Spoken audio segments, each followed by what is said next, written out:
আমার ল্যাপটপে একটা সমস্যা হচ্ছে। সমস্যাটা কি হচ্ছে চলো তোমাদেরকে ডাইরেক্ট দেখাই, প্র্যাকটিক্যালি দেখাই।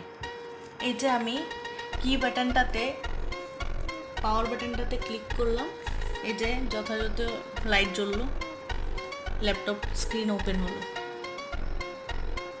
অ্যাজ অফ নাও সব ঠিক আছে, কোনো সমস্যা নেই।